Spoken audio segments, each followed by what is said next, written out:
გამარჯობა სარბიელის პოდკასტის დროა. დღეს ჩვენი სტუმარია სანდრო რაჩკოვსკი, რასად როდის კლუბის წევრი, ადამიანი, რომელიც სპორტში ძალიან არის გარკვეული, რომელსაც რეპორტაჟების წაუყვანია არაერთხელ, უმუშავრია სპორტულ ჟურნალისტად და უბრალოდ ერუდირებული ადამიანია ზოგადად და ამ სფეროში. გამარჯობა სანდრო, როგორ გზანდები? მოგესალმებით. შესანიშნავად, თავად როგორ ხარ? არა გვიშავს, ვცდილობთ არაფერი არ გამოგრჩეს ქართული სპორტის და საქართველოსთან დაკავშირებული სპორტული ამბებიდან და ყოველთვის ფეხბურთში ბოლო რაც იყო ისეთი რაც თვალში მოხვდა ეს იყო საფრანგეთის ჩემპიონატში ლიგა 1-ში სენტ-ეტიენის და ლიონის დაპირისპირება. იქით სამხედროდან ზურიკო თამაშობდა დავითაშვილი, აქედან გიორგი მიქაუტაძე თუ ჟორჟ მიქაუტაძე, რა ვიცი ზოგი ესე ეძახის, ზოგი ესე ეძახის. ესე იგი გავიმეოროთ ერთხელაც არა, რომ სენტ-ეტიენი იბრძვის ლიგა 1-ში დარჩენისთვის, ლიონი იბრძვის ოთხეულში შესასვლელად და დავანებოთ ამას ამ კონკრეტულად თამაშს თავი. ეს საფრანგეთში ესეთ ქართველების რაღაც რაგბივით საფრანგეთში თავმოყრა ეს ქართველი ფეხბურთელების კარგია თუ ჯობდა სხვა ქვეყანაში შეყრილიყვნენ? ცალსახად კარგია, ჩემი აზრით ცალსახად კარგია, ნებისმიერ ტოპ ლიგაში სადაც დრო მიეცემათ სათამაშოდ. ყველგან კარგი იქნება, საფრანგეთი იქნება ეს, გერმანია იქნება ეს, პორტუგალია იქნება ეხლა მომავალი სეზონიდან ქოჩორასთვის. თუ რა იქნება, როგორ იქნება? რა აი ასეთ დონის ჩემპიონატებში თავარია დრო ქონდეს, თორე ხა იმაში რომ მადრიდის რეალში ირიცხებოდე და არ თამაშობდე, მაგას ჩემი განმოსახედიდან, როგორც რიგითი გულშემატკივრის განმოსახედიდან შეიძლება რომელიმე ფეხბურთელი შემეწინააღმდეგოს ამაში, მე მირჩევნია რომ თამაშობდეს ოდნავ რანგით, ოდნავ დაბალ კლუბში, მაგრამ სისტემატიურად, ვიდრე არ თამაშობდეს საერთოდ გრანტში. ნუ მithumetes-ო ეხლა მოდიში ეს ცოტა განვავრცობ ამას ამ თემას, ეხლა ამას წინათ იყო ეს სტატისტიკური მონაცემები დავწერე ჩვენთან ლიდერ სპორტზეც. ქართველები საუკეთესოები არიან საშუალოდ გოლი პლუს პასის მონაცემებით. მე კი ძალიან არ მიყვარს ეს სტატისტიკური ესაჩა, მაგრამ მაინც ეხლა თვალში მომხვდა. სამი ქართველია და ჯამში აქვთ უკვე თან კვარაცხელი ახალი მისულია. პირველ ადგილზე არიან საშუალო მონაცემებით. თელ უცხოელებს შორის. პირველზე არიან მაროკოელები, ოღონდ მაროკოელები ბევრნი არიან, 18 კაცია თუ რაღაც და მეორეზე კოტ დ'ივუარია და ეს ქართველები ძალიან მაგრად არის. გოლს პლუს პასში. გოლის პლუს პასში სამივეს მაგარი მონაცემებია. ნუ ეს ამპლუიდან გამომდინარე ხა სამივე შემტევია. ჩვენი ქართველი საფრანგეთის ლიგაში სამივე შემტევია ხა. მეკარი რო იყოს, თქვა სამივე. ხო, სამივე მაგრად თამაშობს რა ეხლა. სამივე კარგი. ხო და აი იმავე ლიონის და სენტ-ეტიენის შეხვედრაში ორივე ესე იგი ეს იყო რონის დერბი, ეს არის ორი მეზობელი ქალაქის დაპირისპირება, ესეთი ისტორიული კიშპობა არის, სერიოზული და ორივე იყო ძირითად შემადგენლობაში, ორივე ითამაშა. ის ეპიზოდი ნახეთ ჯარიმის? ვერ ვიხსენებ, ხა ესე სიღრმისეულად არ მინახავს თვითონ, შედეგიდან გამომდინარე ვნახე მომენტები, თორე სამწუხაროდ დროც არ მაქვს, რომ ხშირად უყურო ხოლმე ეხლა ლაივში თამაშებს. გასაგებია. ეს იყო ესეთი ეპიზოდი, რომ ფეხბურთელმა, რომელიც შემდეგ გახდა სენტ-ეტიენის ფეხბურთელმა, რომელმაც 2 გოლი გაიტანა და მერე გახდა მატჩის საუკეთესო ფეხბურთელი, 24 წუთზე 1-0-ზე დაამტრია ლიონის ფეხბურთელი ტოლისო და საჯმა ამოუღო წითელი ბარათი. მერე ვარმა დაუძახა, წავიდა, შეამოწმა, შეცვალა და მერე როგორც საყოველთაო თვითონ საფრანგეთის საჯთა კოლეგიამაც კი აღიარა, არ უნდა შეეცვალა. ანუ უნდა 24 წუთზევე უნდა გაეგდო ფეხბურთელი, რომელმაც მატჩის ბედი გადაწყვიტა რა ფაქტიურად რა და ამაზე არის ახლა ძალიან დიდი ეს ძალიან საინტერესო ის არის თვითონ სენტ-ეტიენი და ლიონს შორის დაპირისპირება. ნუ ყველამ ვიცით ეგ რომ სენტ-ეტიენი პირველი კლუბი იყო საფრანგეთში კაიდით ხანს 83 წლამდე. და ნუ მერე ხო ნუ პლატინის და იმითი როშტოს იმით და ნუ მერე წამოვიდნენ უკვე სხვადასხვა გუნდები მარსელი მერე ბევრი ერთნაირი გუნდი 90-იანებში მაგალითად 90-იანებში სულ თითო გუნდი ხდებოდა ჩემპიონი 1-7-8 წელი ესე გაგრძელდა და მერე ლიონმა დაიპყრო ეს ყველაფერი და ნუ ეხა PSG ნუ მარსელი იყო რაღაც შუაში ხო მარსელი ვთქვი ხო ნანტი ისა რა ქვია ოსერი ნანტი იყო ძალიან სიმპათიური გუნდი იმის ჟან-კლოდ სიუდო აი ერთ-ერთი ყველაზე მაგრა ეგ გუნდი მიყვარდა საფრანგეთიდან რა და აი ლიონი ახლა რომელმაც წააგო ახლა ეს თამაში და რომ მოიგო გაცილებით უფრო მყარი პოზიციები ექნებოდა ლიგა 1-ის 4-ეულისთვის ბრძოლაში აღმოჩნდა რომ ლიონი გასულ კვირაში იყო ალბათ ყველაზე უიღბლო გუნდი. იმიტომ რომ რამდენიმე დღეში ჯერ წააგო ის არანორმალური შეხვედრა სანდროს საყვარელ მანჩესტერ იუნაიტედთან და შემდეგ მოხდა აი ეს რაც უკვე საფრანგეთში. ნუ ბუნებრივად გადავედით თემაზე და ეხლა სანდრო შენია მთელი მოკავი ამ მთელი მანჩესტერ იუნაიტედი ლიონის თამაშზე და საერთოდ მანჩესტერში და საერთოდ რა გუნდია დღეს მანჩესტერ იუნაიტედი აი ეგ გუნდი არის რა თამაშიც ვნახეთ. ოღონდ ხო ეხლა ძალიან რთულია გუნდზე ცუდი თქვა, როდესაც დამატებით დროში ორბურთიან ჩამორჩენას აღმოფხვრ 3 გოლს გაიტანს, თუმცა ხო აი ზუსტად ეგ გუნდია რა რაღაც მომენტში შეიძლება აგაფთოვანოს, მაგრამ სახლში 10 კაციანი გუნდი ვერ უნდა უტანდეს გრანდს ორბურთ ზედიზედ. თან რაღაც პლეიოფში ევროპული ხო ანუ 2-2 იყო, 2 ბურთი გაიტანეს ისე რომ არ უნდა 10 კაციანმა გუნდმა თან. ხო და აი მოკლედ ეგეთი არის რა. მე მაგას იგებდა საერთოდ. ხო 2-0 იგებდა, მე ჩათვალე 4 გოლი გაუშვა ზედიზედ. აქედან 2 გაუშვა 10 კაციანი გუნდისგან. ხო და აი არ ვიცი ხა როგორც წვრთნელმა თქვა რომ წლის ბოლომდეო ვიწვალებთო და თუმცა მიჩვეული ვართ უკვე წვალებას ამდენი ხანია, მაგრამ წლის ბოლომდე ვიწვალებთო და მე რაღაცას ვეცდებითო რა, ანუ არ ვიცი ეს გამართლება არის, მართლა მაგას აპირებენ თუ არა, მაგრამ ნუ იძახის თავიდან ბოლომდეო ევროპა ლიგას უნდა მივხედოთო. ერთი კარგი ის არის, რომ თეორიულად გამოირიცხა უკვე გავარდნა პრემიერ ლიგიდან. და მაგაზე რო არის ლაპარაკი. უკვე ხო, ანუ ძალიანაც რომ მოინდომონ, ვეღარ გავარდებიან და მოკლედ ეგ არის რა, ანუ ვერ მე რო გითხრათ სიმართლე არ ვიცი. რაღაცა განსაკუთრებული მოლოდინები არ მაქვს. და ყოველ მე ეგეთი რაღაც დავაფიქსე რომ რა გუნდსაც ეთამაშებიან ისეთ თამაშს თამაშობენ და ანუ ეთამაშებიან სოფლიოს საუკეთესო კლუბს შეიძლება ითამაშონ როგორც სოფლიოს საუკეთესო კლუბმა ეთამაშებიან მე-6 დივიზიონის გუნდს ითამაშებენ როგორც მე-6 დივიზიონის გუნდი თვითონაც ჩემი პირადი დაკვირვებაა რატო ხდება ეგრე არ ვიცი მაგრამ ნუ ძალიან ემთხვევა რომ კარგ გუნდებთან კარგად თამაშობენ ცუდ გუნდებთან ცუდად თამაშობენ რისიმო აი თქვი რომ მოლოდინი მაქვსო ზაფხულში და აი რეალურად აი როგორ გესახება შემდეგი სეზონის მანჩესტერი რასთან არის დაკავშირებული თუნდაც ამორიმის ისა რა ქვია მოლოდინი თქვა ფეხბურთელების ყიდვასთან თუ არსებული ფეხბურთელების თავისი მოჭრას ახლა ნუ ფაქტია ძალიან ბევრი ფეხბურთელი ნეტა რა იგულის ხმა გაიყიდება გაანათხოვრებენ კი მაგას ძალიან დიდი ხანია ამბობენ რომ აი ტოტალური წმენდა უნდა მოხდეს გუნდში რაშფორდის გაშვებას ვინ იფიქრებდა 3 წლის წინ, თუმცა მე ცალსაღად მივესალმებ მაგ გადაწყვეტილებას, იმიტომ რომ იმანაც დაისვენა, ჩვენს დაგვასვენა და ისიც უკეთეს ფეხბურთს თამაშობს და ჩვენც აღარ ვართ ჩამოკიდებული. თან ამორიმს რაც აქვს, კარგად თამაშობს იმ შემთხვევაში თუ ყავს ის ფეხბურთელები, ვინც ყავს და ჭირდება. თამაშობს განსაკუთრებულ სქემას და ეს თვითონვე თქვა და მე არ მიმაჩნია რომ კარგი გადაწყვეტილება ქარ თვითონვე თქვა რომ არ აქვს მნიშვნელობა ვის ეთამაშები ვითამაშებ აი ამ ფორმაციით სამწელი კი და შესაბამისად ახლა არის რამდენიმე ისეთი ჩემი აზრით ძალიან კაი ფეხბურთელი რომელსაც ადგილი ვერ უპოვა ჯერ და უпроსტოდ მაგ სქემაში არ არსებობს ნომინალური ადგილი ესეთ ფეხბურთელებისთვის მაგალითად კობი მეინო რომელიც ერთ-ერთი ძალიან მიყვარს როგორც ფეხბურთელი მიუხედავად იმისა რომ ეს სეზონ ნახევარია რაც მის თამაშს უყურებ უბრალოდ ფიზიკურად არ არის მისთვის ამ სქემაში ადგილი. ანუ რაღაცა უნდა მოიფიქროს ისეთი რომ ჩემი აზრით იქნება სრული კრიმინალი იქნება მაგის გაშვება გუნდიდან ესეთ ტალანტის გაშვება.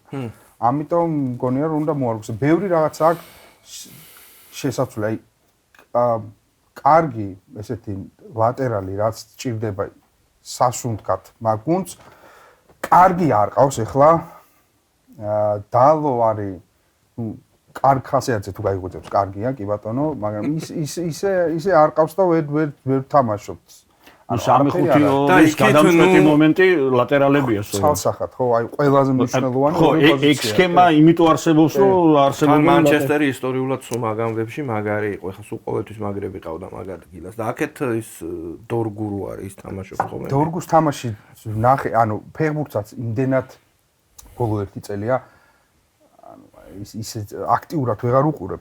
ადრე რო ველოდებოდი და ერთთან ბავშვი ვიყავი.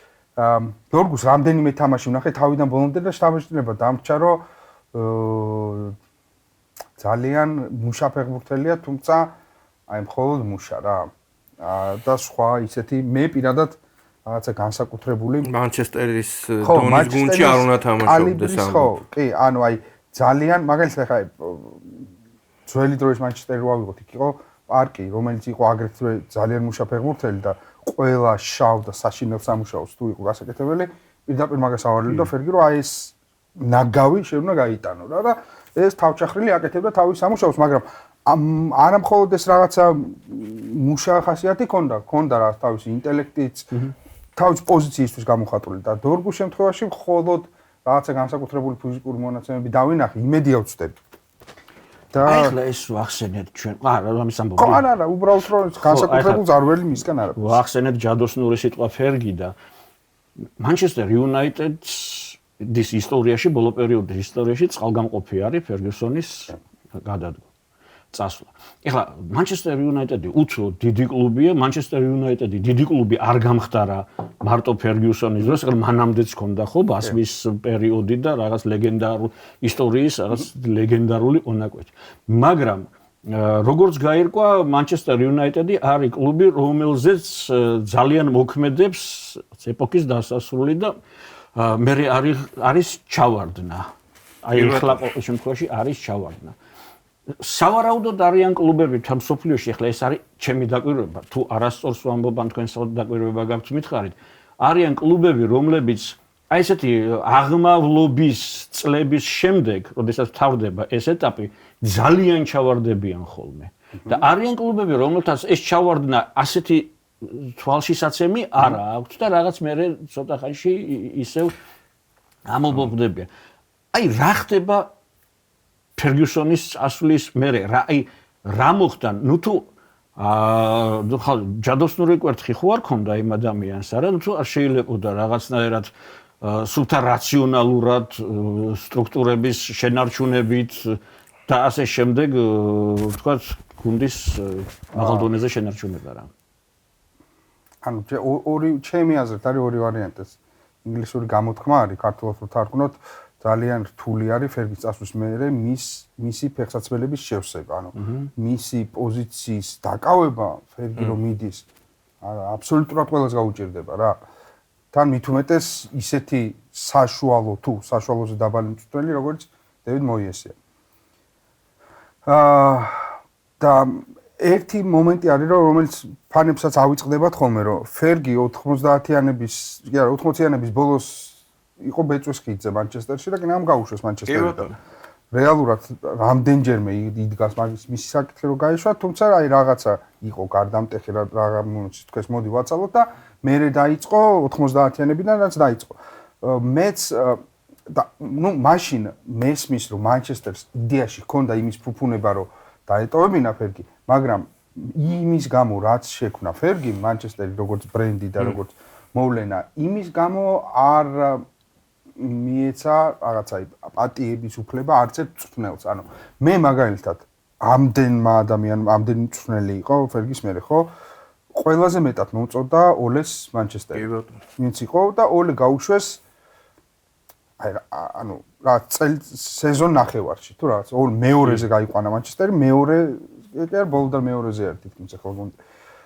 იყო თან რაღაც საოცარი ის ქონდა სულა ჩემპიონთა ლიგაზე PSG-სთან დაიბიქნეს და მოკლედ ჩემი აზრით რომ დაეტოვებინათ ოლე, იქნებოდა გაცილებით უკეთესი მანჩესტერი დღეს, ვიდრე ეხლა არის.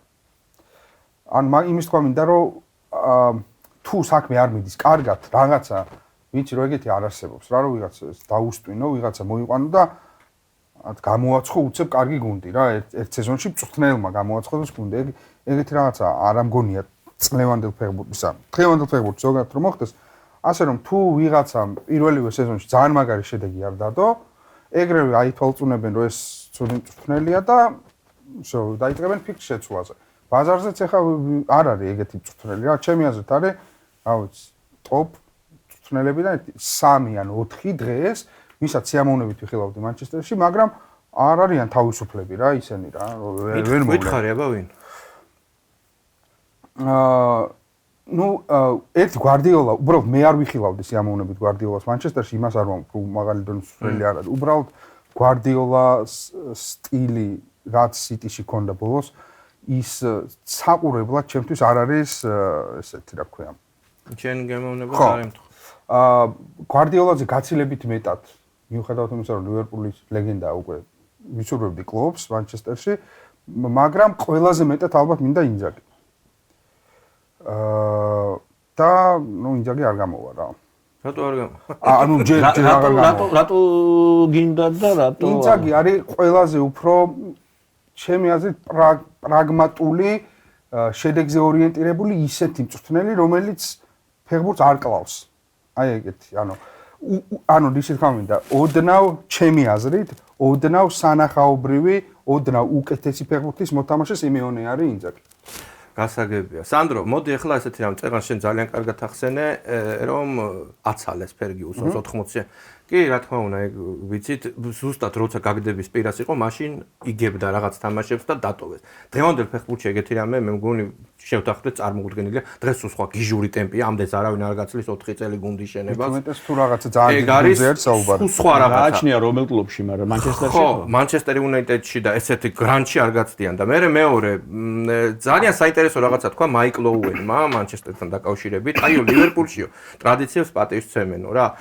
და მანჩესტერში აბსოლუტურად ყველანი გაუშვესო რა მზარეულიდან დაწყებულიო კლუბში რო შედიხარ და ფეხბურთელმა რო უნდა იგრძნოს პატივისცემა აი ვისთან ერთადაც ალაგებდა ის სიტყვაზე ან საჭმელს აკეთებდა ან რაღაცა ის ხალხი აღარ დახვდა თუ ამან გაუცხოება გამოიწვიაო და მანჩესტერის დაცემა დაიწყო მაკედანო რაც ამ რედკლიფმა გააკეთაო ანუ ერთბაშად დაასუფთავა მთელი კლუბიო რა. არ ვიცი რამდენად არის ახლა ეს შიდა სამზარეულო მოსპო და რაც მანჩესტერს ჰქონდა ეს ტრადიციული ისინი აღარ არსებობსო. რა ვიცი ხა ეს რამდენად არის. ეგ მაინც შედეგი მგონია ილია იცი ვიდრე მიზეზი რა. ახლა მზარეულის გაშვებით და სიტყვაზე სხვა მზარეულის მოყვანით შეიძლება საყვარელი მზარეული შეიცვალა კლუბი და ამით რაღაც აურის ნაწილით შეიცვალა, მაგრამ ალბათ მაინც სხვა რაღაცა იყო. კანტონამაც ეგა თქვა. კანტონამაც ეთქვა, ეხლა იქ სტადიონის იმას რო აპირებენ. ხო, ეგ ძველ ფეხბურთელებს, ზოგადად რა ფეხბურთელებს კი ყველას რა სენტიმენტები ხო გვაქვს ძველის მიმართ. მე ჩემი პერიოდის ფეხბურთი მიყვარს. ეხლა ვინც ეხლა იზრდება სამომავლოდ კი იქნება, მაგრამ ის იტყვის რომ რა ვიცი, მე რო ყავს ნანახი, ესე რა ქვია, მესი და რონალდო შენ რა იცი, მე რო ვიღაცა გაიზრდება, ერთი თაობის შემდეგ იტყვის რომ მე რო ჰალანდი მყავს, ნანახი რა ის მესი და რონალდო. მე ვიღაცა იტყვის რომ მე ეს ყავს ნანახი და ესე მივიდეთ, ანუ ყოველთვის ჩვენი რაღაცა გვიყვარს და ფეხბურთელებს განსაკუთრებით ისეთ ოდიოზურ და დიდ ფიგურებს როგორც კანტონა, კინია თუნდაც ყოველთვის რაღაცა ეს ტრადიციულისადმი რაღაცა ისეთი დამოკიდებულება აქვს რა და მესმის მათი, მაგრამ შეიძლება მე არ ვიზიარებდე, მაგრამ მათი აზრი მესმის და მათი მოტივიც მესმის, რომ აი ის ძველი იყო რაღაცა ეს კომფორტი და რაღაცა ესეთი გარემო, რომელიც კარგი იყო მათთვის. თუმცა ეს არ ნიშნავს იმას, რომ ახალი თუნდაც ახალი მზარეული პირობითად უარესი იქნება ვიდრე ძველი მზარეული. ხო, მე მზარეული სიტყვაზე ვთქვი თორე ადმინისტრატორი და ის მომზადების მწვრთნელი ვთქვი და ესეთი რაღაცები ვთქვი. არა, ნახე იცი თეორიულად შეიძლება მან როგორი რაღაცა იცი არის თქვათ რაღაცა სტრუქტურა, რაღაც კლუბი თავის ტრადიციით, თავისი რაღაც მზარეულით თუ იმითი დამთავრებული და ამ კლუბში იცვლება მწვრთნელები და კლუბი აგრძელებს ცხოვრებას რაღაც გარკვეულ დონეზე, მაღალ დონეზე. და მანჩესტერ იუნაიტედში არ არის გამორიცხული, რომ ფერგიუსენის ფაქტორი იყო გაცილებით მეტი ვიდრე სტრუქტურა, ვიდრე ყველაფერი სხვა. და ამდენად ეს რო წავიდა, ის კი არ მოხდა, რომ თქვა რაღაც არსებულ სისტემაში მწვრთნელი შეცვალა, თუნდაც ძლიერი შეცვალა სუსტმა და ამიტომ ცოტა დონემ დაიწია, მაგრამ მაინც არა. აქ იყო რაღაც იდეა წავიდა რაღაც თითქოს რა. ზუსტად კი. იდეაც წავიდა და აიცით რა, ეხა არ ვიცი, ეგ რამდენად არის ფინანსებში როგორ ჯდება. 2 მილიონ ევროს უხდიდნენ წელიწადში, ხო, ფერგიუსონს და 2 მილიონ ევრო ანტონის რამდენი თვის ხელფასი იყო. ხო და ეხა იცით რაღაცას პატივი უნდა სცენა. მოკავს საერთოდ ბალასტი ფეხბურთელი და იმაში ყრი ფულს და ამ დროს ფერგიუსონში გენანება, რა ვიცი, ცოტა ის აი მან სწორედ მაგაშია საქმე, მწვრთნელის ავტორიტეტი, მისი წონა, მისი არ ვიცი, ყველაფერი რა, აურა, გომელსკი რო იყო, ალექსანდრე გომელსკი, კალათბურთის ხო, საბჭოთა კავშირის ნაკრების და CSKA-ს მწვრთნელი. იმას აქვს მე 90-იან წლებში ნათქვამი ასეთი რაღაცა. შენ რაღაცას ავალებო ფეხბურთელებსო და ამ დროს უცებ ამოისუნთქავ და ხედავ, რომ ესენი არიან მილიონერები ტრუსებშიო. ანუ ის რომ ახალგაზრდა ბიჭი დგას და ტრუსებში დგას, არ უნდა მოგატყოს მილიონერია და შეიძლება შენ არა ხარ მწვრთნელი რო ხარ ისე მდიდარი როგორიც, ანუ ეს ფაქტორი, ეს სოციალური მომენტი და ეს ეკონომიკური ფაქტორი შემოდის და ფერგიუსონი რო არის და იმ მილიონერს რომელიც ხა დევიდ ბექემზე სოლიცალკე თავისი ბიზნესით, თვითონ ბექემი თავისი ქარიზმით, თავისი ფეხბურთით და პლუს აგერ ახლა იმას იწყებს ტელევიზორში გადაცემას, ხო, შოუს იწყებს, ტომ კრუზს უნდა ველაპარაკო ჩემპიონთა ლიგაზეო, ახლა დღეს წავიკითხე, ხო? ანუ ესეთი ის არის, ხო, მთელი ფენომენია დევიდ ბექემი, ფეხბურთელობას თავი დავანებოთ და ჯარიმების დარტყმას თავი დავანებოთ, ხო? და აი ამ ადამიანს გაუქანა გასახდელში ბუცი. ხო. და იმან, რომელიც უფრო მდიდარი იყო, უფრო ცნობილი ცოლი ყავდა, ტომ კრუზს იცნობს, დახარა თავი. ფერგიუსონის მაგარი სიტყვები ასევე, აი ამაზე რა კომენტარს გააკეთებ სანდრო. ფერგიუსონმა თქვა ესეთი რამე, მანჩესტერ იუნაიტედში 26 წელი ვიმუშავეო და 4 მსოფლიო კლასის ფეხბურთელი ყავდა მხოლოდ. სკოულზი, გიგზი, რონალდო და კანტონაო. აი რაღაც ეგეც შეეძლო მაგკაც, რომ აი ვიღაცა დაემცირებინა ისე, რომ მაგზე, რა ვიცი, აი მერე წყენა არ გადასულიყო. აი რაღაცნაირად შეეძლო ეს ყველაფერი, ინსცენს რო აქ ნათქვამი. ეგ ისეთი ტიპიაო, ევერესტზე გონია, რომ შლოპანცები თავაო, რაღაცას მიაღწიაო და წავიდაო რა. ხო, აი ძიმე კაცი იყო, იყო რა არის. აი кайხანი იყოს და ძიმე მწვრთნელი იყო. ხო, ძიმე მწვრთნელი იყო, ძიმე კაცი იყო, ცალსახად. თავისი რაღაცა უცნაურობები ჰქონდა, თუმცა ნუ ამართლებდა როგორც ჩანს ეს უცნაურობები რა. ხშირ შემთხვევაში, მაგალითად ბარსელონასთან ორი წაგებული ფინალის შემდეგ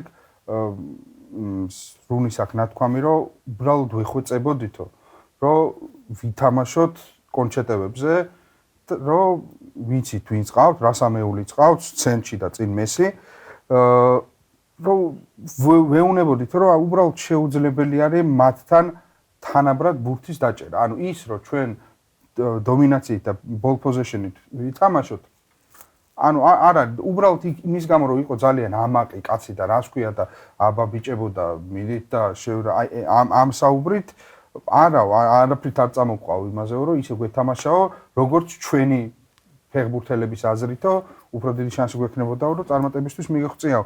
ოღონდ იგივე და აქ დადასტურებული რიოსაც, მაგრამ ცხადია რომ ვერავინ ვერ გაბედავდა რომ შეწინააღმდეგებოდა ფერგის ამაში რომ აი მოდი ესე ვქნათ არა ეგ ქონდა ავტორიტეტი და კი ბატონო მაგაზ მის ავტორიტეტზე იდგა კლუბი და მისი ავტორიტეტი იყო ის აი რა შემადგენლობითაც მოუგო არსენალს 8-2 რა.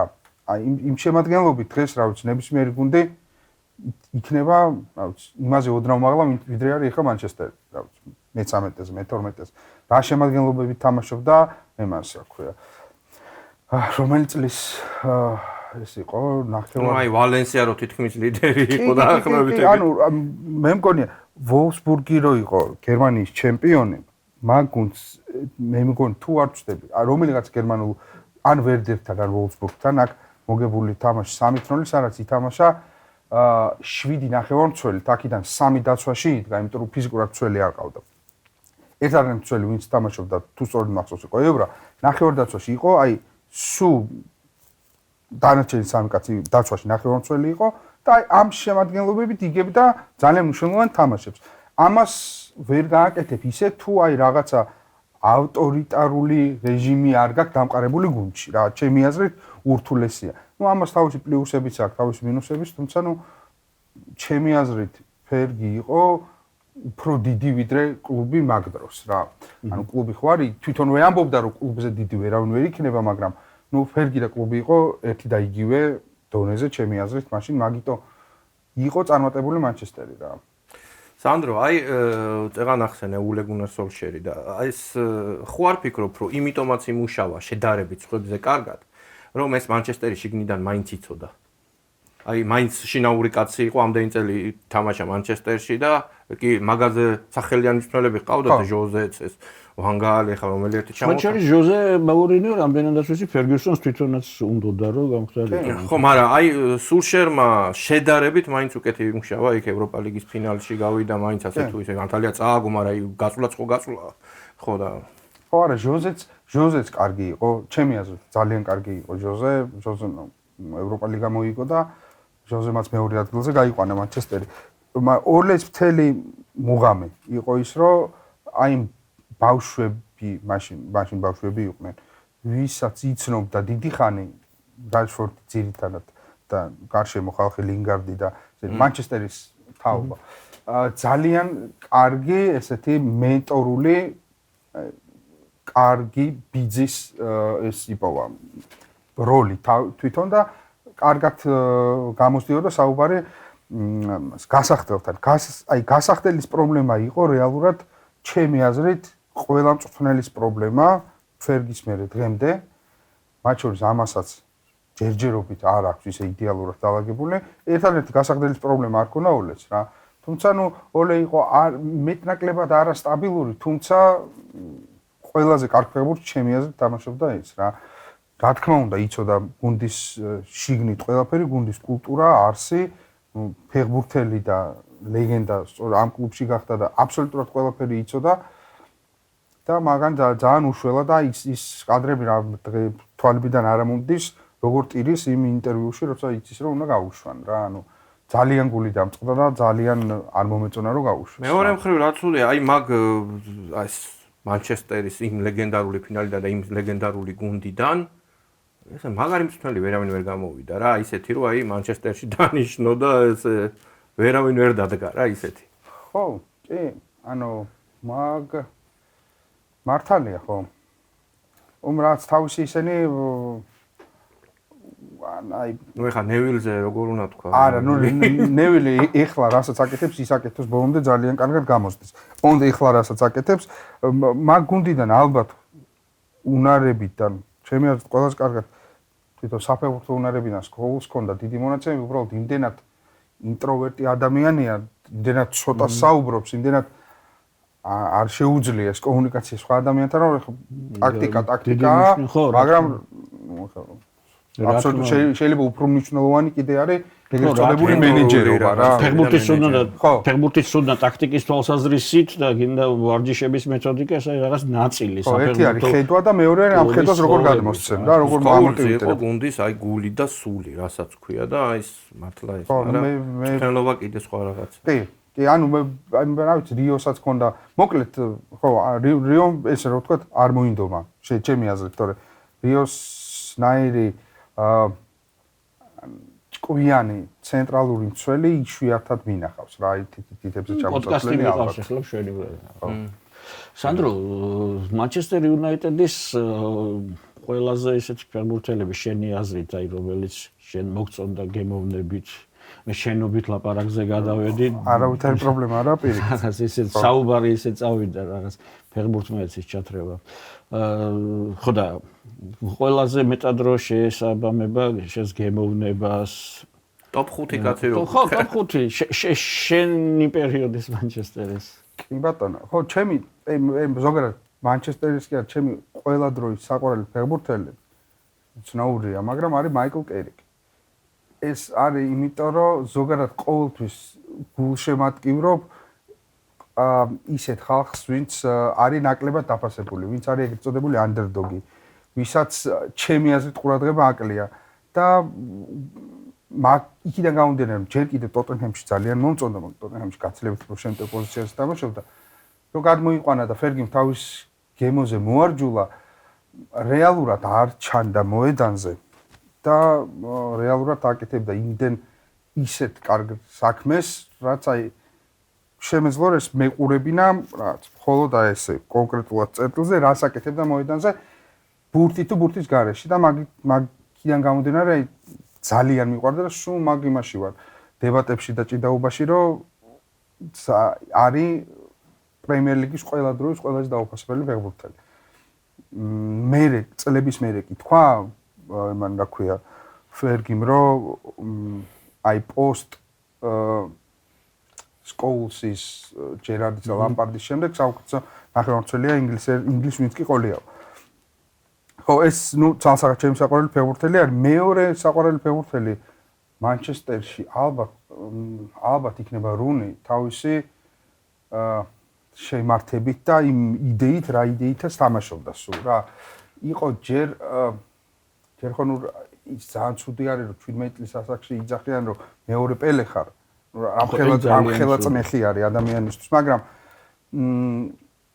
ხო, რა თქმა უნდა, ხა იმ დონეს ვერ მიაღწია, ანუ რო თქვათ რომ ერთ-ერთი საუკეთესო იყო ყველა დროის. თუმცა მე მგონია რომ მანჩესტერ იუნაიტედის ისტორიაში ჩალტონთან ერთად საუკეთესო ფეხბურთელი არის რა.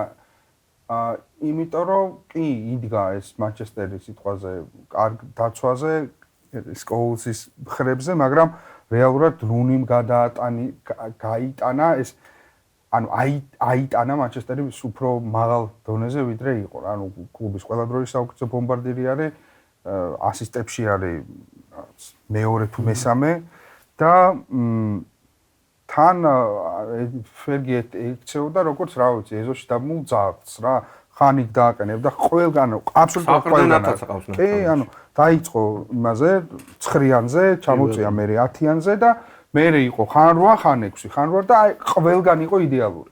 და მაგიტო მომწონდა რომ მიუხედავად იმისა რომ არ ათამაშებდა თავი მისთვის საყვარელ პოზიციაზე, ყველგან სულს და გულს დებდა ბოლომდე. რიოც ერთ-ერთი ჩემი საყვარელი ფეხბურთელი არის იმის გამო რაც თქვი რომ ზოგადად რიო ვილიჩის დუეტი ძალიან კარგი იყო. ეგეთი ორი მცველი რო ყავს ალბათ ნებისმიერ თამაში, ნებისმიერ მეტოქესთან შეგიძლია მეტნაკლებად 7-ად იყო. ხო, ეს ძირითადად ინგლისელები, აი არა ინგლისელებიდან ძალიან მიყვარდა ევრა ხასიათის გამო. აგარი გამონათქვამები. ხო, თავქარიანი კაცი რო არის მაგის გამო. მიყვარდა ბერბატოვი, აი იმ რაღაცა ბურთთან მოფერების გამო, რომელიც უბრალოდ საიდან ქონდა ამ ადამიანს არ ვიცი.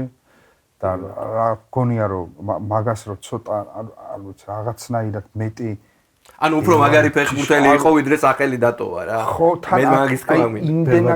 იმდენად ესთეტიურად ლამაზი მოთამაშე იყო, რომ მე მგონია რომ გაცილებით დიდი სახელი შეეძლო დაეტოვებინა ფეხბურთში ვიდრე დატოვა რა. რაღაც სიმძლავრე აკლდა, რაღაც ის აკლდა. მე კიდე მგონია რომ გვიან მივიდა მანჩესტერში. აი ცოტა გვიანდნენ ესე გრანდები რა. ეგ თავის დროზე რომ მისულიყო, აი ტოტენჰემის მაგივრად რომ მისულიყო პირდაპირ, შეიძლება კიდე უკეთესი ყოფილიყო. ეხლა რაღაც სკამიდან თითქმის სკამიდან აქვს აღებული ოქროს ბურთი რა, იმაში ბუცი ბოდიში. პრემიერ ლიგის ბომბარდირი, თანაბომბარდირი გახდა, ნახევარი თამაშები არც დაუწყია რა. ულამაზესი ის ქონდა რა ბურთთან ურთიერთ შეიძლება და ისეთი ბურთი აეცილებინა რა ვიცი ნებისმიერი არაფეხბურთელი გაიტანდა იმას, მაგრამ ნუ ისეთი გოლები აქვს გატანილი რომ მანჩესტერი არის აი თვისობრივად რაღაც ამხრივ არის რაღაც უნიკალური კლუბი, ალბათ სოფლიოში ერთ-ერთი უნიკალურიც კი მას შეუძლია აი რაღაც არაფრისგან გამოაცხოს აი უმაგრესი დონის ფეხბურთელები რა. ეხლა პალისტერის ისტორია იცი? რომელი ერთი? გარი პალისტერის. არა, ხო, რომელი ისტორია? ეს თავის დროზე მილცბრომ რაღაც მეტალის იმათ რო იყიდა. მილცბრომ ჯილინგემს, რაც მაშინ მე-4 ლიგის თუ მე-5 ლიგის გუნდი იყო, გადაუხადა, ისა პატარა კარები მისცა და მეტალის ისინი რაღაცეები რა, არკინის ისინი და მაგ ფული არ გადაუხდიათ, ისე წამოიყვანეს მილცბროში. მილცბროდან გადავიდა მანჩესტერში და იქ 6 წელი ითამაშა მანჩესტერში და პრემიერ ლიგის საუკეთესო ფეხბურთელია გამხდარი. საუკეთესო მცველი კი არა, სეზონის საუკეთესო ფეხბურთელი. პლასმასებით და იმით გიგზი არ გიხსენებია. გიგსიც და სკოულსიც არ ვახსენე. ხო, ანუ გიგსი ანუ არ ცუც ვერ ვერცერთზე ვერ ვიყო. სკოულსი სკოლს ბევრი რო ვილაპარაკე, მანამდე მაგიტო გამოვტოვეთ, რომ ნუ სკოლზე იდგა გუნდი 90-იანების ბოლოდან, რა ვიცი, სანამ წავიდოდა და რო დაბრუნდა მერე კიდევაც, რა 22 ნომრით რო იყო. გიქსი არის ალბათ ნებისმიერ გიქსი და გიქსისნაირი ფეხბურთელი არის ნებისმიერი გუნდწვრთნელისთვის ალბათ რა ვიცი, საჩუქარი რა, იმიტომ რომ იცი რომ საქმეს არ გაგიფუჭებს და შეუძლია ნებისმიერ დროს არაფრისგან გამოგიცხოს რაღაც სასწაული რა და მაგიტო არის ეხა არის მე მგონი ყველა დროის საუკეთესო ასისტენტი. ხო, ნუ იმდენი ხანი აქვს ნათამაში მანჩესტერში. პრემიერ ლიგაში ყველა დროს მე მგონი თუ არ ვთქვი ყველა დროს ყველაზე მეტი ასისტი აქვს და ბოლოს უკვე ცენტრალურ ნახევარმცველად თამაშობდა, ბოლოს ხო უკვე პლანზე აღარ იყო, აი უკვე 25-ს რო გადაცდა. კი, და ის კარგი პერიოდი ჰქონდა, რომ დაქროდა ფლანგზე, იყო გადასარევი, ძალიან ეფექტური იყო და გიგზე მახსენდება სულ ერთი ისტორია, რომელიც შეიძლება ეხლა ესე პირდაპირ ფეხბურთთან არ არის კავშირში, თუმცა ფეხბურთთან როგორ არ არის კავშირში, ვერონი რო იყო. ხუან ვერონი. მანჩესტერ იუნაიტედში იმ პერიოდში დაინიშნა უელსის და არგენტინის ნაკრების ამხანაგური შეხვედრა კარდიფში. ხო და გიგზმა უთხრა, რომ თანაგუნდელები არიან. გიგზმა უთხრა, რომ მანქანით მიდიყვარო და წაგიყვანო. და მიდიან. და გზაში ვერონი ეკითხება, შენო რატომ მიხარ, რომ არ იცოდა რომ ეს უელსელი. ფიქრა კარდიფში მიყავა, ფეხბურთის ანახავად მოდი, შენო რატომ მიხარ. პრინციპში არც იყო უელსელი, ინგლისელი იყო, ბებია და ბაბუის გამო. ხო, ეგ მამამისის გამო, ხო, კი, აშკარად, მამამისი რომ ცოტა კარგად მოქცეული იყო, შეიძლება და ინგლისის ნაკრებში ეთამაშა და ინგლისის ნაკრებში ეთამაშა. ხო, და მეინიცეს იქნებ ყოფილიყო ის ამათაშორის ინგლისის გულშემატკივარი ხო ხარ? და მაგარი რაღაც აღმოაჩინე აქ რომ 19 წლამდელებმა მოიგეს ევროპა ჩვენთან 8 წლის წინ. თაკვეტაძე რო გამოჩნდა. იმ 18 კაციდან 5 ბიჭი თამაშობს სხვა ქვეყნის სახელით ახლა. და ერთი თამაშობს საერთოდ პაკისტანის ნაკრებში. ხო, ერთი ყველაზე ცნობილი, ხო, მაგ ნაკრებიდან 18 კაციდან 5 კაცი სხვაგან თამაშობს. მეჩა და ეს ბრერეტონი და ეგ. ხო. ხო და ინგლისის ნაკრებში შეეძლო გიგსო და ინგლისის ნაკრებში დღეს თამაშობს ჯუდ ბელინგემი, ჩემი ძალიან საყვარელი ფეხბურთელი, რომელიც იმავდროულად ცოტა მაბრაზებს, იმიტომ რომ ეს ერთი სეზონი ითამაშა ძალიან ძლიერად და მე რაღაც დაუკლო, არ ვიცი რეალის ბრალია, არ ვიცი თავის ბრალია, რა ხდება ვერ გავიგე და ბელინგემზე მაინტერესებს სადრო შენი აზრი. ბელინგემზე ჩემი აზრი არის ის რომ ამას ვამბობ მაქსიმალურად, ну სუბიექტურობაც ურევია, მაგრამ მაქსიმალურად ობიექტურად, რომ ოქროს ბურთის თავი კანდიდატი იყო ეგ და არა როდრი, როდესაც იყო აიღო როდრიმ ოქროს ბურთი. ერთი და რატო? ანუ ხა კი მოიგო ესპანეთმა, მაგრამ როდრის ტურნირი ქონდა კარგი. როდრი ვიცით რომ არის საუკეთესო ფეხბურთელი თავის პოზიციაზე. მაგაზე არა ორი აზრი არ არსებობს. ტურნირი ქონდა კარგი, მაგრამ არაფრით გამორჩეული. ერთი გოლი გაიტანა ისიც წესების დარღვევით და ისიც საქართველოს წინააღმდეგ. და ბელინგემსაც ძალიან ფინალი ხო არ უთამაშია როდრის ფაქტობრივად რა, რაღაც 20 რაღაცა წუთზე შეცვალა. ხო, და ბელინგემსაც გამორჩეული ფინის არ ქონია, რა ქვია. ბელინგემაც ანალოგიურად გაიყვანა გუნდი ფინალში, თუმცა ბელინგემმა გაიყვანა ფინალში ის რა საოცრება რო გააკეთა სლოვაკეთს რო გაუგო. ხო, 90 რაღაც, ხო. და ნუ მოკლედ იმის თქვა მინდა რომ ბელინგემ ჩემი აზრით იყო მაგიტომი იყო ესა რა ქვია მესმის რომ ესპანეთმა მოიგო, მაგრამ ნუ კიდევ ერთხელ ამბობ ინდივიდუალური ის რო ავიღოთ როდრის წილი ესპანეთის მოგებაში არ იყო ჩემი აზრით, ანუ ძალიან გულწრფელად ვთქვა, მე-5 ფეხბურთელი იყო იმ წელს ესპანეთში. ისეთი მაგარი შემადგენლობა ყავდა ესპანეთს. და ბელინგემი არის ისეთი ნახევარმცველი, რომელიც ფეხბურთში მე დიდი ხანი არ მინახავს და მომენატრა, აი სრული complete box to box რო ეძახიან რა. ხო, საჯარიმოდან ოღონდ აი არა 6-ი და რო არამედ რო დამისინდა უკან. თანაბრად კარგი რო არის უკანაც და თანაბრად კარგი რო არის წინაც და ამიტომ გონია რომ ბელინგემი აუცილებლად მოიგებს ოქროს ბურთს ადრე თუ გვერდს. მეც აბსოლუტურად გეთანხმები, ძალიან ნიჭიერი ფეხბურთელია, ჩემი ერთ-ერთი უსაყვარლესი ფეხბურთელია აი ამ ახალი თაობის ფეხბურთელთა შორის. აღფრთოვანებული ვარ როგორ თამაშობს ხაზებს შორის. ასე როგორ შედის ხოლმე, როგორ ეხსნება ნახევარდაცვას და დაცვას შორის, ისე შეძრება, რომ აი სივცე არის და იქ ძალიან ხშირად თანაგუნდელებმა შეიძლება ვერ მოახერხონ მისთვის პასის მიცემა, უბრალოდ რაღაც ტექნიკური წონი იყოს ან რაღაცა კოორდინაციაში შეეშალოთ, მაგრამ ეს სულ თავაზობს თავის თავს. ერთადერთი რაც აი იმ საუკეთესო პერიოდსთან, რომელიც 1-2 წლის წინ ჰქონდა, განასხვავებს, ეხლა ეს არის გოლების რაოდენობა მოაკლო. მბაპეს ამბავს შეეწირა რა ფაქტიურად მისი გოლეადორული მბაპეს გამო მისი ადგილი წინ იმდენად აღარ არის შედარებით ეხლა შედარებით უკნიდან თამაშობს მე რომ უფრო ეხლა საყდენად და ისა და ნუ მაგის გამო ვეღარ გააქვს რა იმდენი გოლი. ხო, თუმცა ხო, იდეაში არ მიყვარს ხოლმე მაგ პოზიციის ფეხბურთელების მთავარ შეფასებად გოლების აღება, თუმცა იმდენად საოცარი პირველი წელი ჰქონდა, ნუ არ ვიცი, ხუიჩას პირველი წელი ნაპოლიში და მისი პირველი წელი რეალში. რაღაცა ორი აბსოლუტურად გარდაქმნილი გუნდი, აბსოლუტურად ახალი აღმოცენებული რაღაცა ვარსკვლავი თან აი ისე რა არსაიდან არაფრიდან სწორი ნიადაგიდან რაღაცა უდიდესი აფეთქება რა. გვარდიოლას პირველად რო უნახია, ნუ ეს კომენტარი გააკეთე, რომ ეს მართლა 17 წლისაო იქ რო ნახა დორტმუნდში. თან ძალიან პატარაა. 17 წლის იყო, როცა, ნუ ეს 31 წლის თანაგუნდელებს ეს პირდაპირ შენიშნები და უყვიროდა თურმე და რაღაც ესეთ ეს რა ვიცი, ეს ადამიანური რაღაც სხვა ჩვევებია უკვე რა, გამომუშავებული. მე ძალიან დიდი იმედი მაქვს, რომ ხო ჯერ ხო ისედაც უდიდეს ფეხბურთს თამაშობს და ნუ კიდე უფრო დიდ თამაშობს.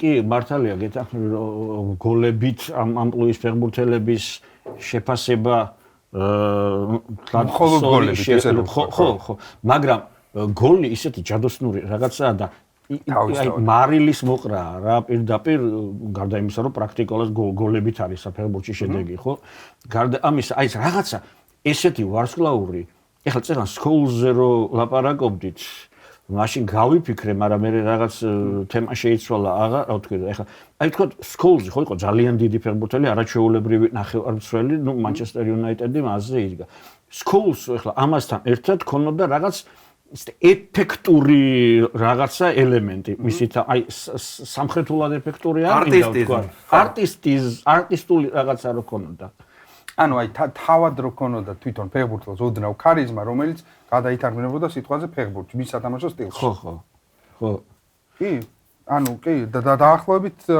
ხედავს გავსებას ეხლა აი უფრო მეტი სირბილი ალბათ აი იმასაც გულისხმობ ხო აი მაგალითად დებრუინიც ეგეთი არის დებრუინს ქონდა არაჩვეულებრივი თვისება ნუ ქონდა ეხლა აქვს ალბათ მაგრამ ნუ უფრო ქონდა საუკეთესო წლებში პასი ძალიან მწვავე პასი ეხლა ის თვალში ხვდებოდა პირდაპირ დებრუინის ძალიან მწვავე რაღაცა ყიფიანი აკეთებდა ეგეთ პასებს სხვა შორის პასით ყიფიანს ყველაზე მეტად ხა პლატინის აღარ ვლაპარაკობ და დებრუინი მაგონებდა იმ ბოლო 10 წლეულების ფეხბურთელებიდან რა.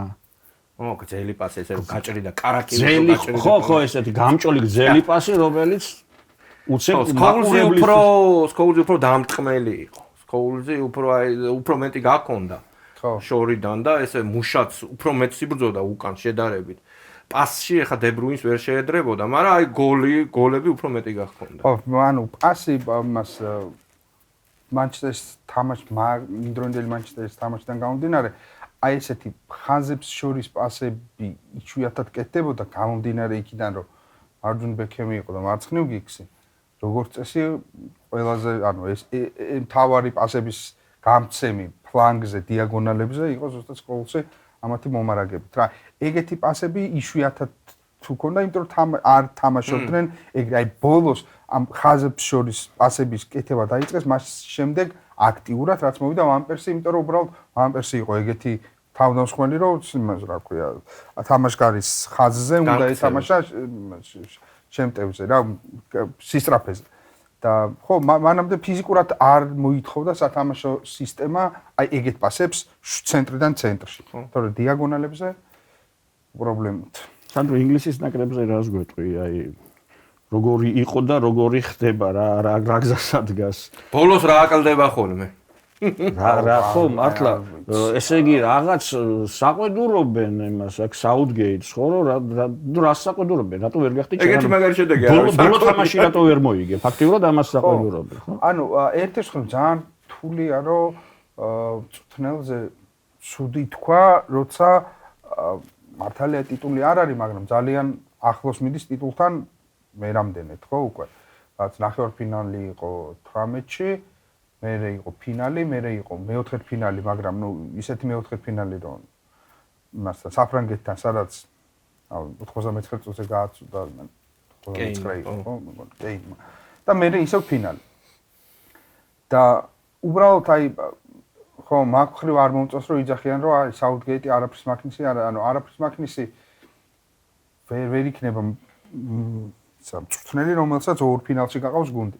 თუმცა ჩემი აზრით და ბევრი ამას იძახის და მე ის ნათლად ჩანს რომ აი ზედმეტად კონსერვატორია რა აი თამაშობდა ორი საყრდენი ცუ ის კიდე კაი ფილიპსი არა თამაშა გვარდიოლამ თორე ფილიპს კიდე დააყენებდა რა რომ ეს რაისი ფილიპსი აუცილებლად უნდა იდგეს ესე ანუ აი შეეძლო ჩემი იმდენად ანუ ეშინოდა ან სხვა სტილს არ არის მიჩვეული არ არის მისი რომ მთელი პოტენციალი რაც ინგლისის ნაკრებს ჰქონდა თან რა ვიცი მართლა ძალიან მაგარი შემადგენლობა ყავდა ინგლისს ალბათ აი იმ თაობის შემდეგ ერთ-ერთი საუკეთესო შემადგენლობა იყო ეხლა სწორედ და ალბათ ხო ზედმეტად ფრთხილი რა იმიტომ რომ აი გაცილებით მეტი ის აქვს რა შესაძლებლობები ინგლისის ნაკრებს ახლა ფოდენი მაშინ იყო რა პრემიერ ლიგის საუკეთესო ფეხბურთელი იყო მაშინ როცა ნაკრებში ეხლა ნუ ვერაფერს აკეთებს იმაში სიტიში, მაგრამ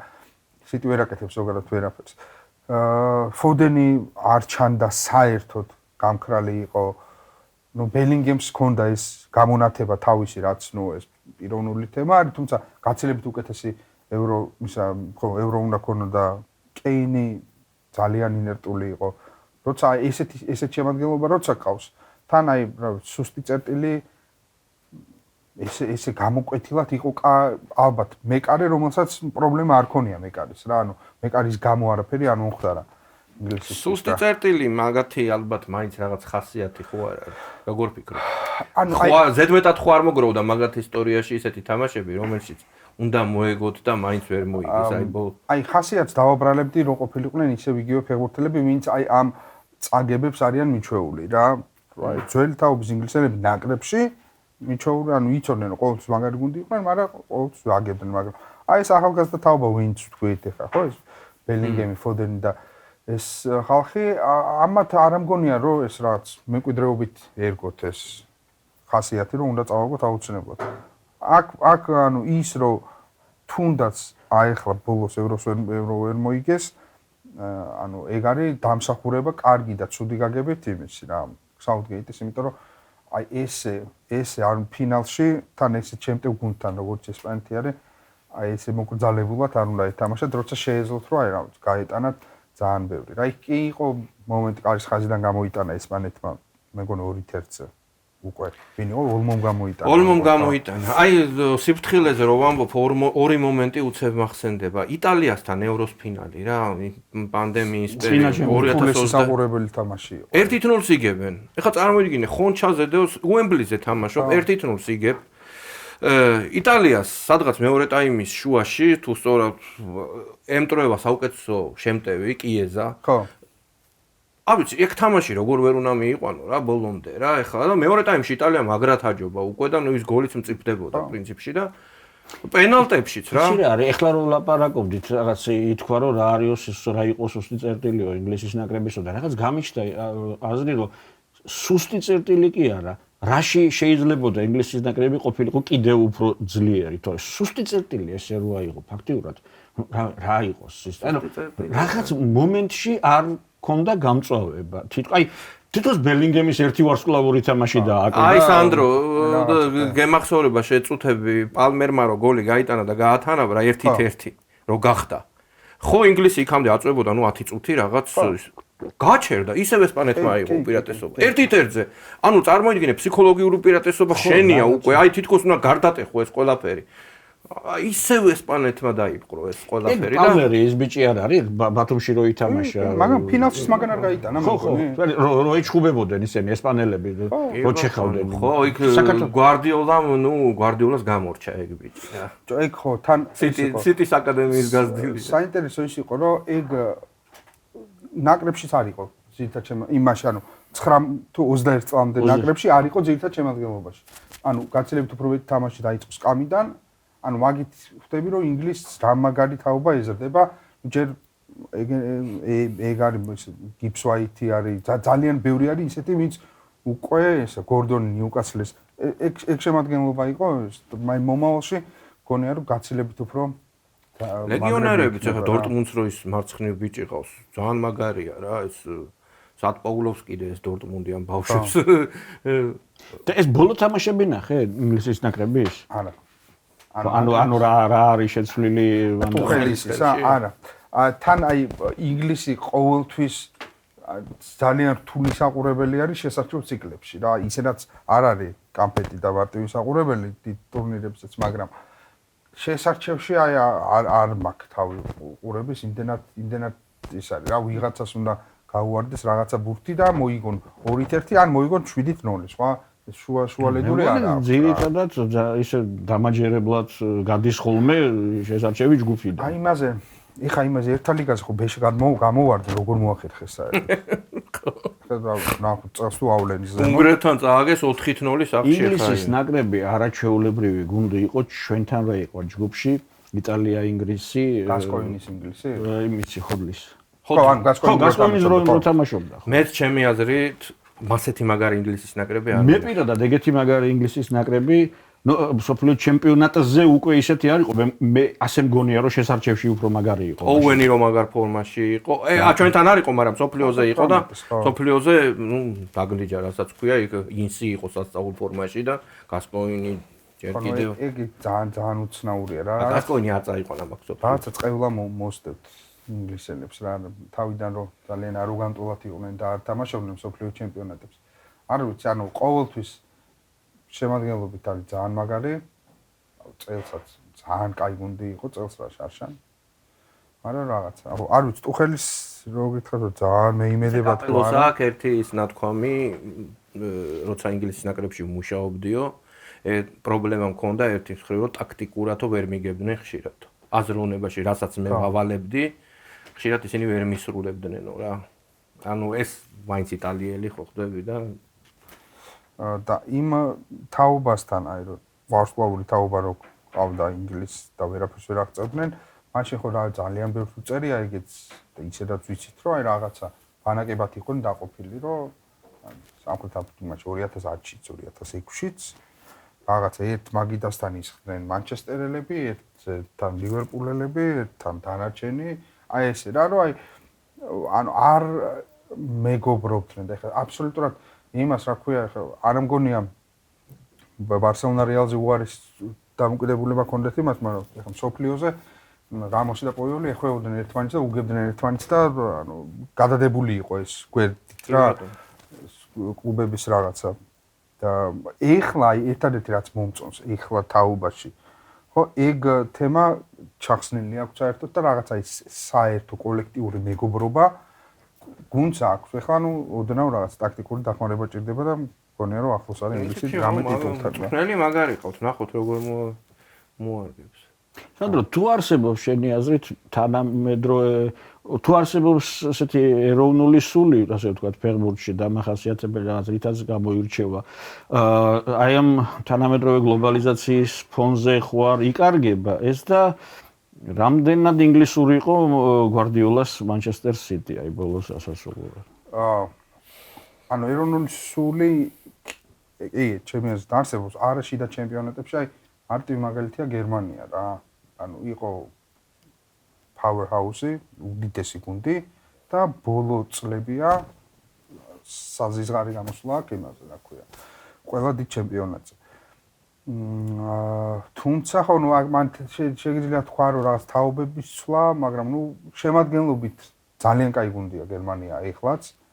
მაგრამ აი რაღაცა ის გერმანულობა რაც ჰქონდათ, აი რაც მიულერი კი არის, მაგრამ მიულერი, კროსი, აი ისინი ვინც რაღაცა კონკრეტულად მიზანზე, შედეგზე ორიენტირებული ფეხბურთელები იყვნენ და ყველამ რაღაც თავისი ჭანჭიკური რაღაცა ქმედება იცოდა რა უნდა გაეკეთებინა, ეგეთი იკარგება და ხო ცუდია, ჩემი აზრით ცუდია, ისე იმას უბრუნდები, რომ რაც ნოსტალგია და სენტიმენტები ყოველთვის წაგრძელებენ ძველი ფეხბურთისკენ, რომელიცაც დაუწყეთ ყურება და რომელიც გვიყვარდა.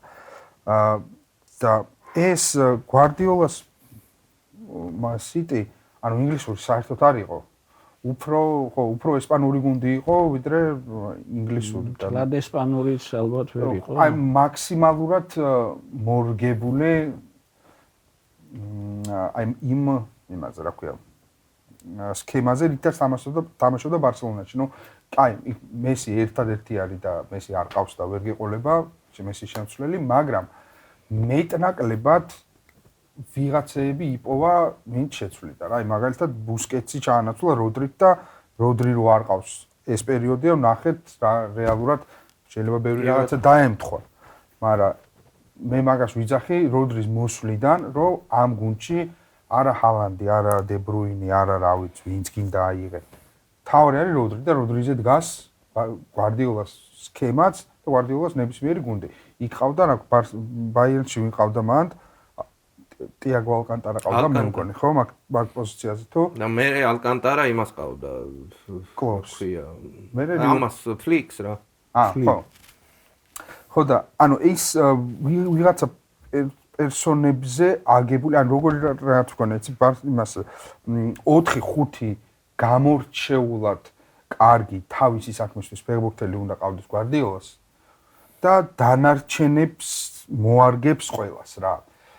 და ეს 4-5 არის აი რაღაცა აი გუნდოგანი კიდე ერთ-ერთი ყველაზე დიდად დაუფასებელი ფეხბურთელი, რაც მაგას გაკეთებული აქვს City-ისთვის და აი ძალიან ბევრი ვერ ანუ რო დაიწყო ჩამოთვლა City-s უდიდეს ფეხბურთელების, გუნდოგანი შეიძლება 20-ში არ თქვა, მაგრამ იყო სეზონები, რომელიც თავიდან ბოლომდე გუნდოგანის წამოღებულია. ეგეც იყო გვარდიოლას ერთ-ერთი ისეთი გამორჩეული გვარდიოლას რავი ხა ხო ანუ მე ეგონია რომ იყო მაქსიმალური მცდელობა დაეკოპირებინა ის თავისი ბარსელონა იმ რესურსებით რაც ბაზარზე დახვდა. ნუ მესი გამოურიცხეთ, ბუსკეტსი ჩაანაცვლა, იქ რაღაცა ინიესტას ჩანაცვლების მცდელობები ჰქონდა რაღაცეებით ხან სეზონში, ერთ სეზონში ფოდენმა გაიფწყინა, ერთ სეზონში ვიღაცა იყო, ვიღაცებს ყოველთვის ცდილობდა. დე ბრუინი ყავდა ხევარდასვაში. კი, უბრალოდ ის გუნდი იყო განუმეორებელი გუნდი და იმას ახლა სრულფასოვნად მართლა ვერ შეხვდა. არა, რა თქმა უნდა, კი, მაგას ვიძახი. უბრალოდ წარმოიდგინეთ რა გააქვს რაღაცა რეცეპტი, რომელიც მაგრად მუშაობს, უბრალოდ ამ რეცეპტს სჭირდება რაღაცა კონკრეტულ საქმეში ძალიან მაგარი ფეხბურთელები და ერთს ვიცით რომ ვერ ჩავანაცვლებთ და დანარჩენი მაქსიმალურად მიახლოვებული ადამიანები უნდა ვიპოვოთ კონკრეტული სეზონებით რა. და ნუ ფაქტი არის რომ ნუ როდრი ძალიან მაგარი იყო. როდრის გარშემო ტრიალებ და იგი იმას აქვს ნათქვამი, რომელმა თქვა უყურებ ბუსკეტს, ვერ ხედავ. ხედავ თამაშსო. უყურებ თამაშს, ვერ ხედავ ბუსკეტს. რა. ეს დაახლოებით ეგეთება. პეპის ფრაზა არის ეგ, კი. ხო. სანდრო ცოტა ქართულ ფეხბურთსაც რა. აუცილებლად და აი პრემიერ ლიგაში მომავალი სეზონიდან გვეყოლება ფეხბურთელი მეკარე მამარდაშვილი. იმედი დავიტოვოთ რომ შეიძლება გიორგი ჩაკვეტაძეც არ ვიცი ზუსტად, ყოველ შემთხვევაში მოთხოვნები არის და რა სიტყვი აი ბოლო პერიოდის, ნუ ნაკრების პროგრესზე და რამ გამოიწვია ეს და ანუ არ რაღაცას არ მინდა რომ რაღაც პათეტიკური გამოვიდეს, მაგრამ რეალურად მართლა ჩემი აზრით ყველა აი დომინოს პირველი ქვა, რამაც გამოიწვია ის რომ ჩვენ ვითამაშეთ ევროპაზე, ის რომ ჩვენ სამ კვირაში ერთხელ გვაქვს ევროპული დერბი, როცა რაღაც 3 წელი უნდა გველოდა რომ ერთი ქართველი მეორე ქართველს ევროპაში შეხვედრა იყო და ეხლა რა საფრანგეთში გვაქვს სამ ტურში ერთხელ. ეს ყველაფერი დაიწყო იმით, რომ ქართველი ფეხბურთელები ჩაიხსნენ რუსეთის ჩემპიონატს. კი ბატონო.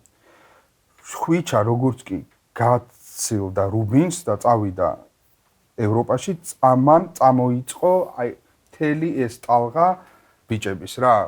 ზურიკოსი, ჟორჟის, მის რა ქვია, მამარდასი, ქოჩორასი. ეხლა ქრონოლოგიურად პირველი ვინც ევროპაში გზა გაიკვალა იყო მამარდა, მაგრამ ხვიჩას ეფექტი რა თქმა უნდა უფრო რა თქმა უნდა, ეხლა მაგას გეთანხმები, უბრალოდ ისი თქვა მინდა რომ აი პირველი ის რომ რეალურად დიდი ნაბიჯი გადადგა და ამაში ხვიჩას როლი არის უდიდესი, რადგან კი, უთუოდ. ხვიჩას როგორც მოვლენას რო უყურებ, მე მარტივი არის ხვიჩაზე იმხელა ესე ნათება მოდის, რომ ძალიან მარტივი არის მე რო შენიშნო გვერდზე ჟორჟი და შენიშნო ზურიკო რომელიც იმსახურებს ასეთ ნათებას, თუმცა ხვიჩა რო არ ყოფილიყო ხვიჩა, შეიძლება ის ნათება ზურიკოს და ჟორჟის არ მოხვედრილიყო. უიჭელად, გეთანხმები. უფრო დაფასდნენ ხო ალბათ ქართველი ფეხბურთელები და ეხლა მარტივი ასახსნელი რა მართლა ისტორიაც გვეუბნება და თვითონ თამაშებსაც ხო უყურებ, უფრო ადვილად გაიზრდები. უფრო ადვილად კი არა, უფრო მაგრად გაიზრდები და უფრო ძლიერი ფეხბურთელი გახდები სიტყვაზე გრაციის შტურმში, ვიდრე რუსეთის რომელიმე კლუბში, რომელიც შესაძლოა არ იყო ფინანსურად უფრო მომგებიანი იყო, შესაძლოა კი არა, უფრო მომგებიანიც არის, მაგრამ შენ რაღაც კომფორტზე უარი უნდა თქვა. აი მაგალითად ეხა ევროპაში რო ადრე რო დავდიოდი, ევროპაში თუ საზღვარგარეთ ამერიკაში არ აქვს მნიშვნელობა, არავინ ყოველთვის მიწევდა იმის ახსნა, რომ საქართველოს აი იცით ამერიკის შტატი არა, აი საქართველოს აქ შავი ზღვის გვერდზე არის თურქეთი რა. ამას ხსენდა 5 წუთიანი მონოლოგი მქონდა, რომ რა არის საქართველოს. წელს ევროპის ჩემპიონატის მერე ბელგიაში ვიყავი რაღაც მუსიკის ფესტივალზე და მათვე ბუდუს მაისურა.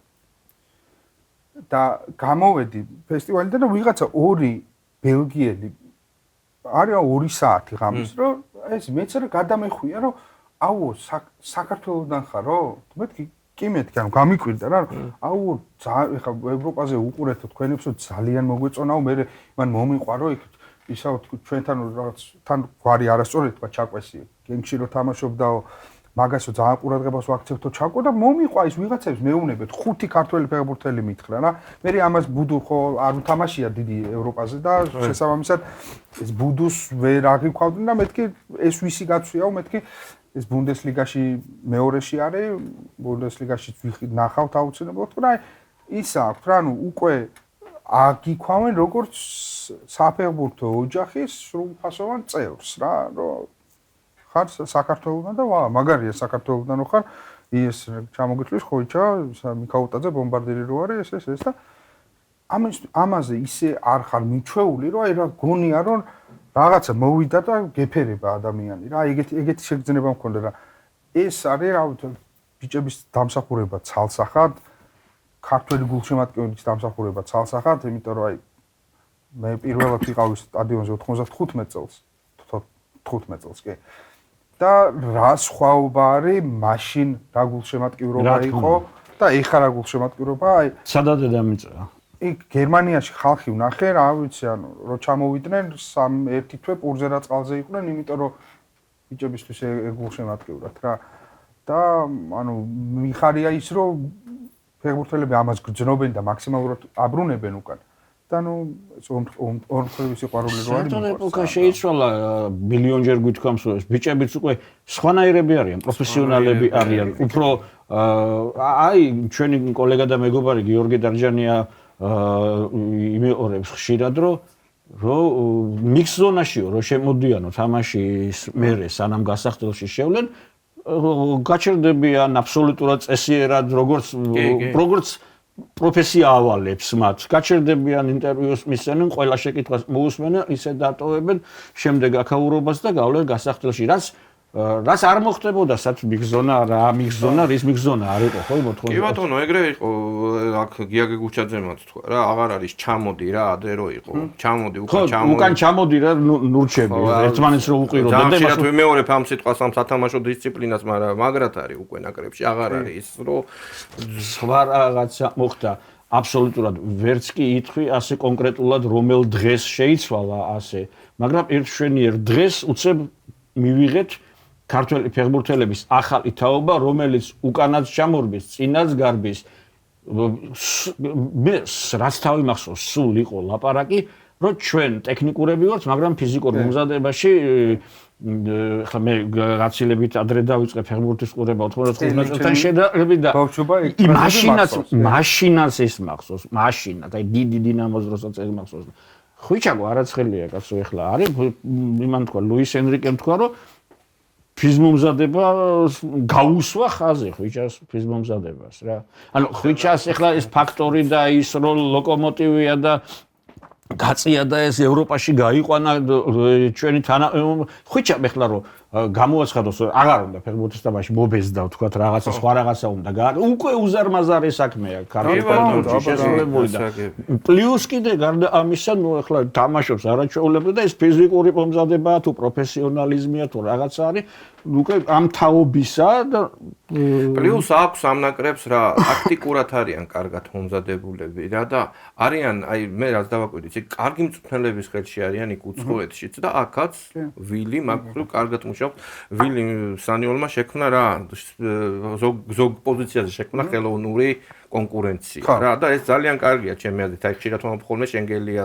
აზაროვს ჩაუსვა რომ შენ აზაროვი კი ხარ მაგრამ ესე მარტო არ ხარ აქ მარცხენა მცველად სხვებიც არიან და აგი კონკურენცია შექმნა პლუს კარგ მცველებთან არიან აი დღეს სასწაულად გამიხარდა რა ეს სტატია დავწერე კიტეიშვილი უკვე გოათარ ესე გოათ ხო ვიცით და გოათარ ესეთი სათაური აქვს უკვე შტურმში რა რომ უკვე ლაპარაკობენ როგორც შტურმის ყველა დროის ერთ-ერთ საუკეთესო ფეხბურთელზე ეს ყველა დროის ერთ-ერთი შედარება ვასტიჩთან და იმეებთან ანუ კიტემაც რამხელა როლი შეასრულა რომ ეს გუნდი ესეთი ყოფილიყო ხერხემალი გახდა აი კარგად არიან განაწილებულები რა ფეხბურთელები და პლუს აქვთ ეს წერანაცილიან თქვა მართლა სწორად და ისე აღნიშნა რომ ეს პასუხისგებლობის გრძნობაც და პლუს ყველა თამაშობს რა კლუბში თავის კლუბში ყველა თამაშობს და ადრე არ იყო ის უნდა ვიყოთ იმედით სანდრო როგორ გონია შესარჩევში ახლა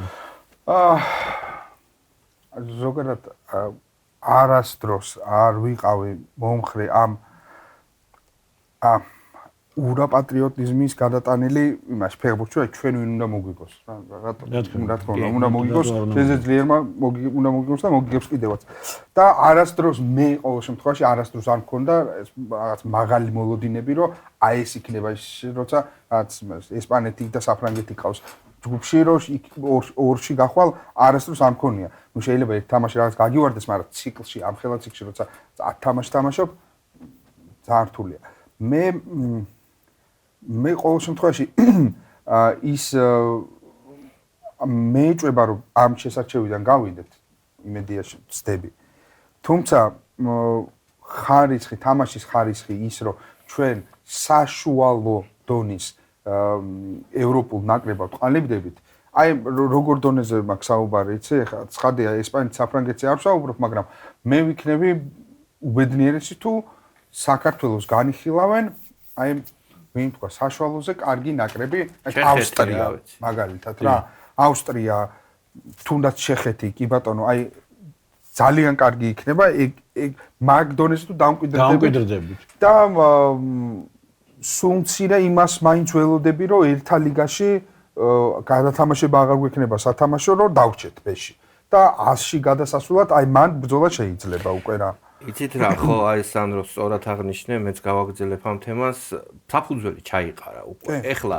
ჩვენ რა თქმა უნდა აუცილებლად მე პირადად ძალიან გული დამწყდება რომ ვერ გავიდეთ მაგრამ ამით ტრაგედია არ უნდა შეიქმნას და ის რაც დაწყებულია არ უნდა გაჩერდეს და შემდეგშიც საძირკველზე უნდა დავაშენოთ რაღაც და მშვენიერი ახალგაზრდები მოდიან საბოლოოდ მე მგონი ყველა მივწმუნა რომ საქართველოს არის ტალანტების ქვეყანა რა და აქ თუ რამეს ხელს უშლის ისევ რაღაცეები არასწორი მენეჯმენტი ზოგი კლუბის ზოგი სამწუხაროდ ეკონომიური მდგომარეობაც ქვეყნის და რომ ვერ ინარჩუნებენ ფეხბურთელებს თორე ტალანტები რო არიან აგერ ჩვენი ვერ. ხო, ხუჩა მე გააკეთა რომ ძალიან ბევრი თვალი მომართა საქართველოსკენ და ეხლა საქართველოსთან გასვლა აცილებით უფრო მარტივია. ეხლა არის ყველაფერი მოთამაშეს და ადრე თუ უნდა ვიღაცა ახლობელი გეშოვნა, ვიღაცა იქ რაღაცა საერთო ნაცნობით გეთხოვა, ეხლა გადი მოედანზე ითამაში კარგად და ყველა გიყურებს რა. ამ ოპტიმისტურ ნოტაზე რომ ყველა გვიყურებს და ფოკუსში ვართ, დავასრულოთ მაშინ დღევანდელი ჩვენი საუბარი. ძალიან საინტერესო, ძალიან სასიამოვნო, ძალიან დიდი მადლობა სანდრო რაჩკოვსკი იყო ჩვენი სტუმარი. უსურვოთ საქართველოს ნაკრებს წარმატებაში.